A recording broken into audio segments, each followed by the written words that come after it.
मीचे तेच कांदे पोहे आणि शिरा खाऊन तुम्हाला कंटाळा आला असेल तर बनवा हा रव्याचा नवीन नाश्ता। इतका छान कुरकुरीत बनवून तयार होतो। लाल चटणी किंवा हिरव्या चटणीसोबत तुम्ही खाऊ शकता। या चटणीची लिंक मी तुम्हाला खाली डिस्क्रिप्शनमध्ये दिली आहे। साठी मी इथे घेतला आहे 1 कप रवा। बारीक रवा घेतलेला आहे, हवं तर जाड रवा वापरला। एवन स्वप्नास किचनमध्ये खूप खूप मनापासून स्वागत। व्हिडिओ आवडला तर लाईक, शेअर, सबस्क्राईब आणि कमेंट नक्की करा। आता गॅसवर ठेवले आहे मी पॅन आणि त्याच्यामध्ये टाकून घेणार आहे 1 ग्लास पाणी। त्याला थोडीशी उकळी आली की याच्यामध्ये टाकायची आहे अर्धा चमचा मोहरी, चमचा चिली फ्लेक्स घेतली आहे, थोडीशी कोथिंबीर, 2 बारीक कापलेल्या हिरव्या मिरच्या घेतल्या आणि चवीनुसार मीठ। कमीत कमी साहित्यात ही रेसिपी तयार होते। खूप जास्त इंग्रेडियंट्स घालायची अजिबात गरज नाही। आता हे पाणी थोडंसं उकळल्यावर व्यवस्थित मिक्स करून घेऊया।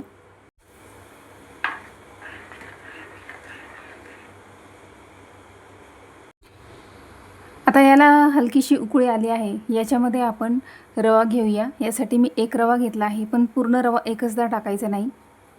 सुरुवातीला आधी मी अर्धा रवा टाकला, याच्यात व्यवस्थित मिक्स करून घेऊया।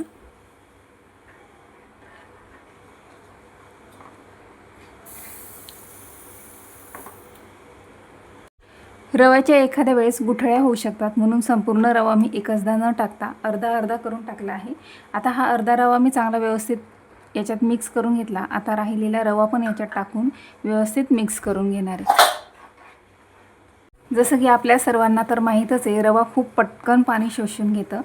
तर व्यवस्थित मिक्स केल्यानंतर याला एक घट्टसरपणा आला आहे, पण आता आणखीन पाणी टाकायची याच्यामध्ये आवश्यकता नाही। व्यवस्थित मिक्स करून एक 5 मिनिटासाठी हे झाकून ठेवूया। 5 मिनिटं झालेले आहेत आणि याच्यावरचं झाकण मी काढून बघते। रवा छान वाफलेला आहे। एकदा पुन्हा व्यवस्थित मिक्स करून घेऊया आणि याच्यातलं पाणी जे आहे ते पण पूर्ण आटलेलं आहे आणि रवा पण आपला छान शिजलेला आहे। तर आता गॅसची फ्लेम मी बंद करते आणि हे मिश्रण आपल्याला थोडंसं हलकंसं थंड करून घ्यायचं आहे। आता रव्याचं हे मिश्रण थंड होण्यासाठी मी पॅनमधून एका ताटामध्ये हे ट्रान्सफर करून घेतलं आहे आणि आता जवळजवळ हे थंड झालं आहे। आता याच्यामध्ये मी थोडंसं तेल टाकून घेणार आहे आणि याला व्यवस्थित मळून घ्यायचं आहे। हलकासा तेलाचा हात घेतला की बॅटर हाताला चिटकत नाही आणि व्यवस्थित पीठ मिक्स करता येते। तर आता हे मी चांगलं मिक्स करून घेणार आहे। पीठ मिक्स करताना व्यवस्थित मळून घ्यायचं आहे, म्हणजे पुढे गोळे करताना छान एकजीव असे गोळे तयार करता येतात। तर पीठ आता छान इथं मळून तयार आहे। आता याचे मी छोटे छोटे बॉल्स तयार करून घेणार आहे। याला आता आपण कुठल्याही प्रकारचा शेप देऊ शकतो। तर इथे आपण असं गोल राऊंड करून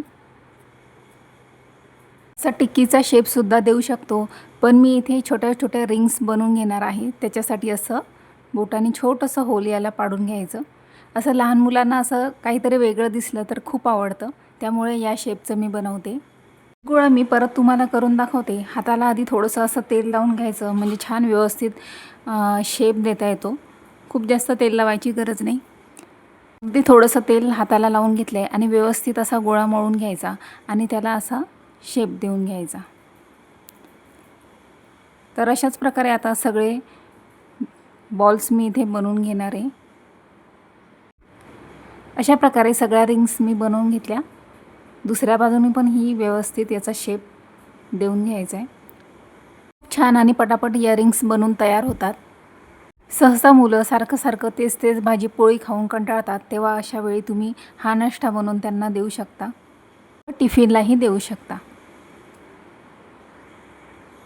सगळ्या रिंग्स इथे बनवून एकदम रेडी झालेले आहेत आणि आता गॅसवर ठेवले आहे मी पॅन। त्याच्यामध्ये टाकून घेतले आहे तेल। एक एक करून रिंग्स याच्यामध्ये टाकून घेऊया। तेल चांगलं टाकून घेतलंय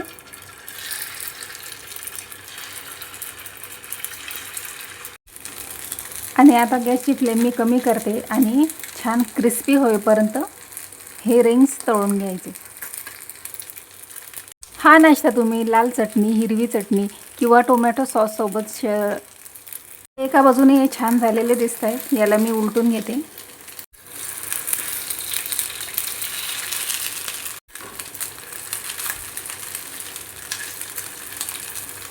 तर सगळ्या रिंग्स आता मी उलटून घेतल्या आहे आणि दुसऱ्या बाजूनी पण या छान तळून घ्यायच्या आहे.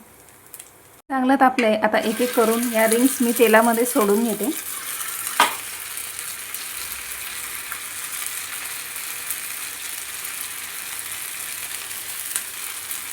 जर लहान मुलांना जर टिफिनला असा नाश्ता दिला तर ते एकदम पटकन आवडीने खातील.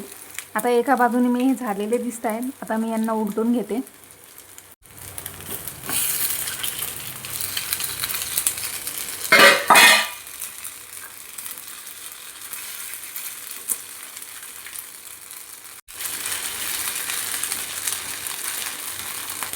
आणि दुसऱ्या बाजूनी पण छान क्रिस्पी होईपर्यंत ह्या रिंग्स रव्याच्या तळून घ्यायच्या आहेत. तर वडे आता दोन्ही बाजूनी छान क्रिस्पी अगदी कुरकुरीत होईपर्यंत मी तळून घेतलेले आहेत. आणि आता गॅसची फ्लेम मी बंद करते आणि हे सगळे वडे काढून घेणार आहे.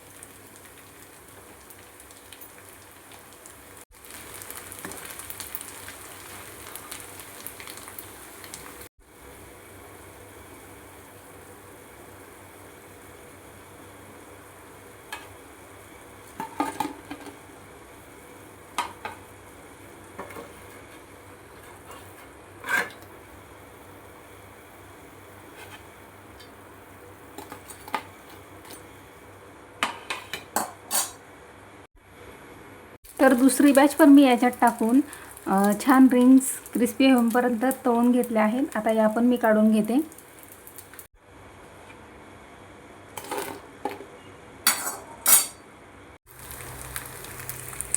तयार झाला आहे आपला रव्याचा पोटभरीचा हा नाश्ता. सोबत मी एक लाल चटणी पण बनवली आहे. याची लिंक मी खाली डिस्क्रिप्शन बॉक्समध्ये देते. कांदा भजीच्या रेसिपीमध्ये या चटणीची रेसिपी मी तुमच्यासोबत शेअर केली आहे. जाऊन नक्की तो पण व्हिडिओ चॅनलवर नक्की पहा. आवडला तर लाईक शेअर सबस्क्राईब करा. नाश्ता तयार झाला आहे. व्हिडिओ आवडला तर लाईक शेअर सबस्क्राईब नक्की करा. पुन्हा मिळूया नेक्स्ट व्हिडिओमध्ये. तोपर्यंत खात राहा आणि स्वस्त राहा.